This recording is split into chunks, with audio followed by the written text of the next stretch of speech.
Before we begin, let me speak life into every man who's been confused, questioning, or even quietly hurting, wondering why women seem drawn to your strength, admire your stability, even silently observe you from afar, but never step forward. You're not invisible. You're not undesirable. You are divinely set apart. What you're experiencing is not rejection, it's revelation. You see, there comes a time when God places his hand so firmly on your life, so deliberately over your path, that even your connections are filtered through his will. That includes the people who notice you but never reach out. That includes the women who seem to admire from a distance but never lean in. Don't you dare confuse silence for insignificance. Heaven has its reasons. And today we're going to uncover those reasons, not with frustration, but with faith. Because when God covers you, when he preserves you, when he silences the noise around you, it's not to punish, but to position. So I need you to lean in, not with your pride, but with your spirit. Because by the time we're done, you'll stop asking what's wrong with me and start declaring God is doing something through me. This isn't the end of your story. It's the clarification of your calling. Just because someone is attracted to your presence doesn't mean they've been assigned to your purpose. Let that settle. The enemy would love to blur that line. He wants you to think that mutual interest equals divine connection. But the truth is, attraction is often surface while assignment is spiritual. Attraction sees your smile, your strength, your success. Assignment sees your scars and still says, I'll walk with you. It's possible to have people admire you, even desire you, but not be equipped or ordained to journey with you. That's why discernment is critical. If you mistake every craving as a calling, you'll end up connected to people who were never sent by God, but slipped in because of your need for affirmation. Attraction grabs attention, but only divine assignment carries oil. Don't confuse applause for agreement. You don't need someone who's just interested in you. You need someone assigned to your anointing. When God calls a person, he also calls their connections. That means not everyone who finds you attractive has the capacity to cover, carry, or contribute to your calling. And it's not arrogance to admit that. It's spiritual responsibility. If you're walking in purpose, if you're becoming the man God created you to be, then you'll start to notice something. People will be drawn to you, but they won't always understand you. That's because your presence signals something deeper, something sacred. It signals assignment. And those who are not called to it will often stand in admiration, but stay at a distance. Some will crave your energy, but never commit to your journey. That doesn't mean you're unwanted. It means God has set you apart. Assignment is not based on who's impressed. It's based on who's been graced. Who can carry your purpose without being crushed by the weight of it? Think of David. Before he ever sat on a throne, before he ever wore a crown, he was already anointed king. People liked David. Saul liked David. The people sang songs about him. He was attractive to the public. But just because they celebrated him didn't mean they were assigned to him. Some were fascinated by David's strength, but they weren't called to walk with his struggle. Your life might look like David's right now. There's a calling on you. You've been through some private battles. You've killed some lions and bears in secret. And now people are drawn to your strength, your spiritual discipline, your emotional intelligence, your integrity. But that doesn't mean they're your partner. That doesn't mean they've been called to cover you. Just because they clap doesn't mean they're covenant. Just because they admire doesn't mean they'll intercede. God's assignments aren't based on popularity. They're based on purpose. You see, purpose doesn't attract the crowd. It exposes the called. People are attracted to the light, but few want to live under the weight of what that light reveals. That's why relationships, especially kingdom relationships, cannot be built on physical chemistry alone. There has to be spiritual compatibility. You can't afford to entertain people who are magnetized by your masculinity, but unmoved by your mission. And hear me, brother, God didn't call you to be admired. He called you to be aligned. Alignment requires agreement, accountability, and anointing. The wrong person may like your leadership, but resent your discipline. They may be drawn to your gifting, but repelled by your prayer life. That's why God will often allow attraction, but block connection, because he's filtering motives. Everyone can watch you, but only the assigned can walk with you. Don't confuse access with assignment. The crowd may gather, but only the called will stay. Attraction is instantaneous. Assignment is incremental. One happens in the moment. The other reveals itself over time.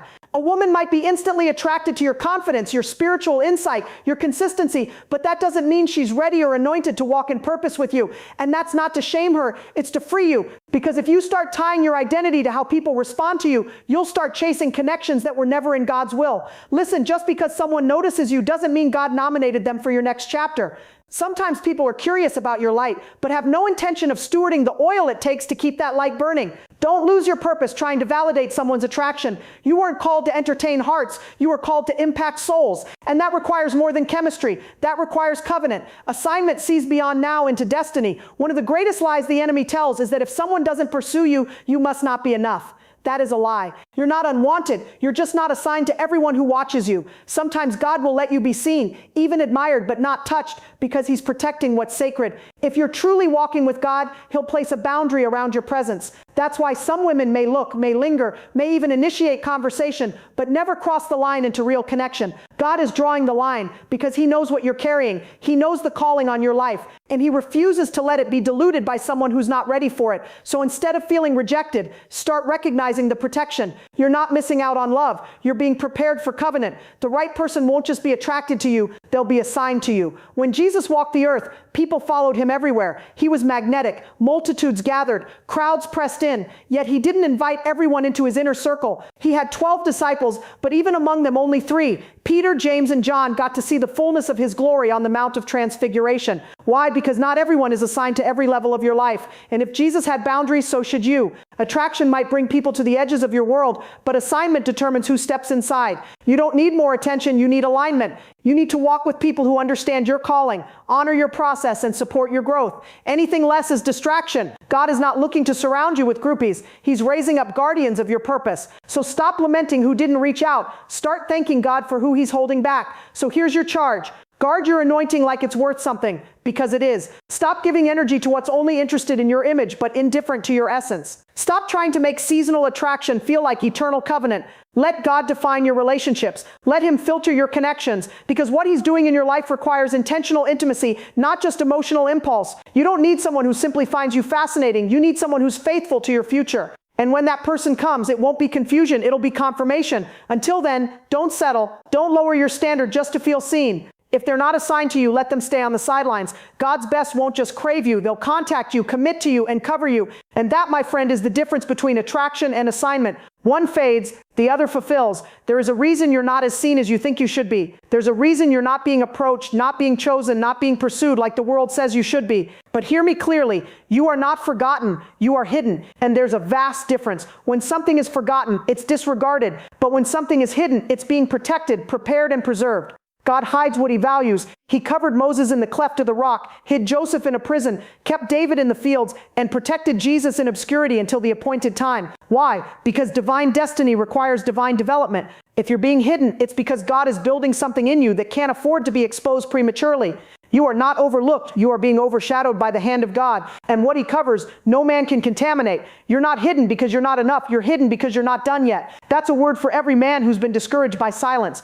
You see other men gaining attention. You see them getting contacted, chosen, talked about, posted, and you start questioning your value. But could it be that God loves you too much to allow you to be seen before you're settled? Before He releases you into a relationship, He's anchoring your identity. He's making sure your self-worth isn't tied to who texts you back, who flirts with you, or who validates you. He's cultivating a strength in you that doesn't depend on visibility. You're not invisible. You're insulated. Like a seed in soil, you're beneath the surface, unseen but alive. Growing, rooting, becoming. And just because no one sees the process doesn't mean the process isn't working. Hiddenness is not punishment, it's preparation. God does His most powerful work in secret places. You know why? Because the secret place is where intimacy is formed. You can impress people with performance, but you only impact them through presence. And presence is cultivated in hiddenness. If God has kept you out of the spotlight, off the radar, unnoticed by women, it's because He wants to make sure your foundation is spiritual, not superficial. He doesn't want you to crave attention. He wants you to crave Him. Before Jesus ever performed a miracle, He spent 30 years in obscurity, learning, listening, building. What makes you think you're exempt from the same process? God will never elevate what hasn't first been anchored. So if you're hidden right now, rejoice. It means He's still molding your character, still refining your discipline, still shaping your spirit. It means He loves you enough not to release you unfinished. Sometimes God hides you not just for your sake, but for theirs. He knows that the wrong person would mishandle the treasure you carry. He knows that premature exposure could attract attention you're not anointed to manage. So He shields you, not because you're weak, but because you're valuable. Precious things are not left in plain sight. Diamonds are dug from deep. Pearls are formed in pressure. Oil is pressed in private. And you, man of God, are being processed under divine concealment. That's why some women might be interested but never approach. They sense something deeper in you, but they're not ready to handle it. And God in His mercy says no. He will not let someone enter your life who doesn't have the grace to walk with your growth. Being hidden is not rejection, it's redirection. You're not missing out. You're being marked for something sacred. The enemy wants to convince you that hiddenness is a curse, but it's a covering. Think about it. When something is still under construction, you don't open it to the public. Why? Because it's not safe yet. And neither are you when God's still working. He's protecting you from premature exposure because he doesn't want your need for affection to compromise your commitment to assignment. He's hiding you from women who are attracted to your strength but not submitted to your story. He's teaching you how to be whole without applause. You were never meant to be validated by attention. You were meant to be affirmed by identity. That's why God hides you, because when the time comes and the covering is lifted, it won't be you striving to be seen. It will be heaven revealing you. And when God reveals what he's refined, the world has to take notice. You may not be trending. You may not be DM'd. You may not be someone's pain. But listen to me. Heaven knows your name, and heaven is preparing a stage your character won't collapse under. There's a divine delay on your exposure, not because you're disqualified, but because you're being qualified. The silence around you is not abandonment, it's alignment. God is silencing the wrong voices, so you'll finally hear his. You don't need 10 women pursuing you. You need one woman who is praying for a man like you. And until she's ready, and until you're ready, God will keep you hidden, not to harm you, but to hone you. The right woman won't be distracted by your hiddenness. She'll be drawn to your holiness. She won't need you to be flashy. She'll want you to be faithful. That's the kind of woman you're being hidden for. Hiddenness is God's classroom. It's where he trains your hands for war, your heart for worship, and your mind for wisdom. It's where he strips you of ego and fills you with endurance. He's not just shaping you into a husband, he's shaping you into a kingdom man. One who leads with love, covers in prayer, and stands in truth. So stop mourning what hasn't contacted you. Stop feeling less than because women don't approach you. Start asking God, what are you doing in me while I'm hidden? Because hidden seasons are holy seasons. You'll never regret the time God used to strengthen you, but you will regret trying to force your way into visibility before your spirit is ready. When the time is right, he will uncover what he has cultivated, and what's birthed in secret will shine in public, not for your glory, but for his. So stand tall in your hidden season. Stop interpreting your silence as failure. Stop letting loneliness whisper lies about your worth. You are not behind. You are not overlooked. You are right where God has you covered for purpose. Because when the right woman sees you, she won't see just a man. She'll see the fruit of a hidden season. She'll recognize the depth, the discipline, the divinely developed strength. And she won't question your silence. She'll honor it. She'll realize God was keeping you safe for her. So instead of striving to be seen, surrender to the season. Let God do his deep work. Because what he hides, he plans to reveal. And when he reveals it, no woman sent by him will hesitate. She won't just crave you, she'll carry covenant with you. That's why you're hidden. Not because you're unworthy, but because you're his. You've been calling it rejection, but heaven calls it separation.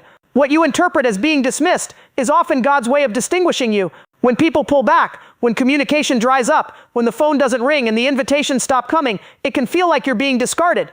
But listen closely, this is not about being left out, it's about being set apart. God has a habit of separating before he sanctifies. He pulled Abram away from his homeland before birthing a nation. He isolated Moses on the backside of a desert before calling him to deliver Israel. And he's doing the same in you. The silence you're experiencing isn't a punishment, it's a setup. The absence of interest isn't a statement about your worth. It's a signal that God is protecting your space for what's coming. You're not being overlooked. You're being overhauled for divine assignment. Separation is not about loss. It's about refinement. God uses seasons of silence to strip away distractions that could cloud your destiny. When you're constantly surrounded by noise, attention, validation, casual conversations, it's hard to hear the whisper of God. And so he separates you. He removes the counterfeit so you don't confuse it with the covenant. You've been praying for clarity, and this is it. The women who showed interest but never followed through, the people who were intrigued but never committed. That was divine separation, not emotional sabotage. Don't mistake pruning for punishment. God is not taking from you, he's making room for what will bless you. Sometimes he removes options so you can recognize the opportunity. You weren't rejected, you were rescued from premature entanglement. Because when your heart is open, the enemy loves to sneak in with distraction. But God, in his mercy, is protecting your yes for the right one. There's a sacredness to this season that most people miss. Because while the world is crying, why not me? God is declaring, not yet, because it's not time. That's the real reason you've been separated. It's not about your attractiveness or your value. It's about alignment. God doesn't send covenant before character. He doesn't allow kingdom connections while you're still tied to confusion. So before he reveals what's next, he removes what's unnecessary. That's why you're being separated from old cycles, from unfruitful patterns, from relationships that pacified your loneliness but never pushed you into purpose. You may feel alone, but you're not abandoned, you're in alignment. And when God aligns you, he doesn't ask for your permission, he asks for your submission.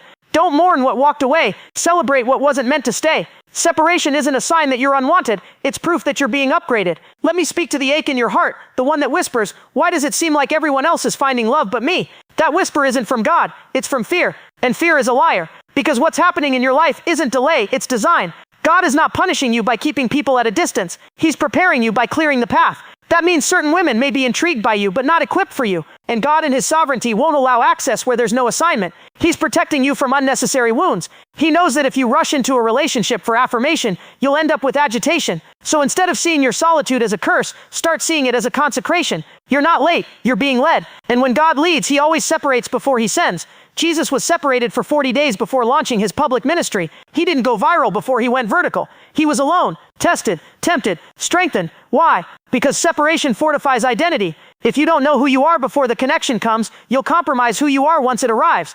And that's exactly why God is pulling you aside. He's silencing every false narrative you've believed about your worth. He's closing the door on every unhealthy source of validation, because you were never meant to be built by compliments. You were designed to be built by truth. And in the stillness of this separation, God is whispering to you, "You are mine. I'm working something in you that no woman can complete and no rejection can cancel." Don't run from this season. Receive it. The fire of separation is not to break you, it's to build you. God is not trying to hide you from people, He's trying to reveal Himself to you. Because the deeper your intimacy with Him, the clearer your discernment becomes. Separation teaches you to hear God without filters, to depend on Him without fallback plans, and to see people through the lens of purpose, not pain. It's during separation that you start to recognize the counterfeit. You stop entertaining flattery and start waiting for fruit. You stop chasing attention and start craving assignment. And suddenly what used to tempt you no longer attracts you. That's transformation. That's the result of being separated by the Spirit, not rejected by society. You're being elevated, not eliminated. So stop trying to fight your way back into rooms God has rescued you from. If the door closed, it wasn't rejection, it was redirection. And where God is taking you, only the called can come. You have to understand this. Separation is the soil where maturity grows. It's where faith is tested, not in the crowd, but in the cave. Like Elijah, you may be tucked away in a brook right now, fed by ravens and watered by obedience. It's quiet, it's hidden, it's unfamiliar, but it's holy. Because in that place, your ears become attuned to God's voice. Your confidence is anchored in who He says you are, not who reaches out to you.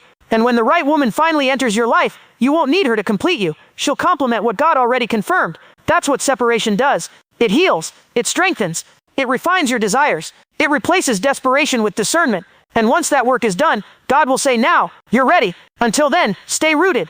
You're not being overlooked, you're being outfitted for something eternal. So let this truth settle in your spirit today. God's separation is not rejection, it's redirection, refinement, and release. He's not withholding love from you, He's holding the standard for you. That woman you've been praying for, she's also being refined, separated, sanctified. And when the time is right, you won't have to chase her, you'll recognize her. She'll see the depth in you that only separation could produce. She'll honor the silence you walked through, the integrity you cultivated, the spiritual muscles you built in the cave. And you'll both realize it was worth the wait, worth the silence, worth the ache. So don't despise your season, declare over it. This is not rejection, this is preparation. Because what God separates, He strengthens. And what He strengthens, He sends. You're not losing, you're learning. And when the appointed time comes, your separation will make sense in light of the covenant. Some people are drawn to you, not because they're ready for you, but because they're inspired by you. That's not ego talking, that's discernment. When you've been walking with God, when you've surrendered to growth, when you've chosen discipline over distraction, your life becomes a mirror. And that mirror reflects a standard, a calling, a consistency, a conviction that not everyone is ready to reach. People might admire your maturity, your patience, your pursuit of purpose, but they may not be willing to match it. They crave your presence, but can't handle your pressure. They like your fruit, but aren't willing to cultivate their own roots. So instead of stepping forward, they retreat, not because you're intimidating, but because you're illuminating things in them. They're not ready to confront. That's not rejection. That's revelation. You're not too much. You're just a reminder of what they've yet to become. Let's make something clear. Walking in holiness doesn't make you arrogant. It makes you accountable. And accountability will always make the unready uncomfortable. The standard you uphold isn't meant to shame anyone. It's meant to protect what God is building in you. So don't shrink back. Don't dim your light to make someone else feel better in their shadows. If someone isn't ready to rise, that's not your cue to fall back. That's your confirmation to stay planted. You didn't go through all that healing, all that deliverance, all that midnight prayer and fasting just to bend your boundaries for someone who doesn't even know who they are yet.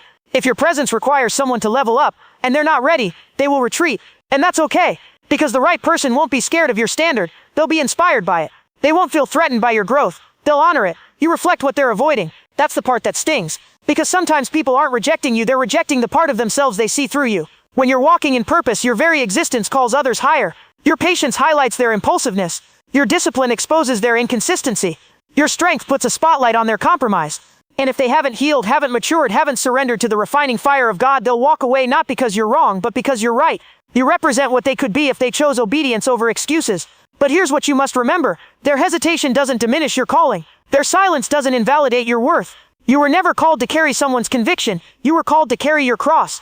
And that walk will always require separation from those unwilling to leave the comfort of the crowd. Even Jesus himself experienced this.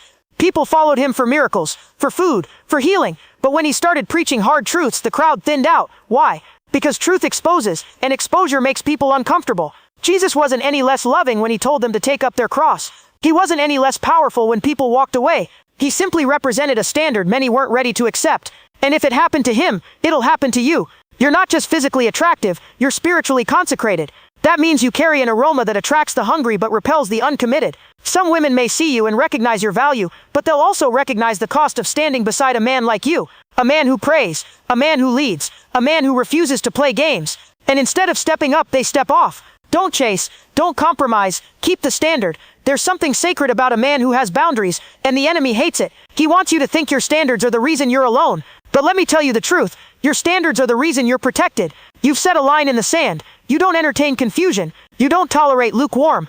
You don't settle for chemistry without covenant. And while that may reduce the number of people who come close, it increases the quality of those who are actually assigned to your life. God won't allow someone to be yoked to you who can't walk with you. And if she's not ready to walk in purpose, to build in prayer, to love with loyalty, then her absence is not rejection, it's revelation. You don't lower the bar for convenience. You let God elevate someone who honors the standard. The standard is not just about what you do, it's about who you are becoming. You've allowed God to shape your character in secret. You've learned how to war in prayer. You fasted when no one was watching. You've broken generational curses. You've fought off temptations, turned away from the world, and submitted to a higher call. That kind of man is rare. And rare will always require revelation to recognize, so if she doesn't see it, it's because she's not equipped to carry it. Don't take it personal, take it as a sign that you're growing, because the higher you go, the fewer people can breathe at that altitude. You reflect an atmosphere not everyone is trained to navigate, and that's not pride, it's perspective. The right woman won't just tolerate your standard, she'll treasure it. She'll know it cost you something, and she'll come with oil, not just appetite. Stop apologizing for your depth. Stop feeling guilty for not entertaining shallow. If you've been walking with God, you carry weight, and that weight is not meant to be watered down for convenience. Some people are looking for a spark, but you're carrying a fire that purifies, a fire that exposes, a fire that won't let someone stay the same. And that can be terrifying for a person who's still holding on to comfort. That's why they disappear. That's why they get close but never commit. It's not that you scared them off, it's that the spirit in you shook them awake, and they weren't ready. But hear me, your job is not to shrink so they stay asleep. Your job is to stay lit, stay rooted, stay holy. Because one day someone will come, not to extinguish your fire, but to add to it. So walk boldly in your standard. It is not a wall, it is a filter. It is not keeping love out, it is keeping confusion out. You're not intimidating, you're in alignment, you're not alone, you're assigned. And when the right woman comes, she won't need you to explain your standard. She'll recognize it because God has been holding her to the same one. She won't be repelled by your depth, she'll be drawn to it. She'll match your prayers, guard your peace, and build alongside you. But until then, stay faithful, stay planted. Let those who aren't ready walk away in peace. You're not here to convince someone to grow, you're here to keep growing. And the right one won't need convincing. She'll come ready to love you, honor you, and build kingdom with you. That's why you carry the standard, not to impress the crowd, but to attract the called. You are not forgotten. You are not overlooked. You are positioned. Every unanswered message, every silence, every woman who admired but never pursued was all a part of God's divine strategy. He's not just protecting your heart, He's preserving your destiny. You've been hidden, separated, and misunderstood, not because something is wrong with you, but because something holy is being formed in you. And when the time is right, the woman God has anointed for you will see what others only glanced at. She won't be confused by your calling. She'll be connected to it. Until then, hold your standard. Honor your hidden season. Trust your separation, because you're not a victim of rejection. You're a vessel of revelation. And what God is building in you is too sacred to be compromised by those who are only curious. Stay the course, because purpose doesn't chase attention. It attracts assignment.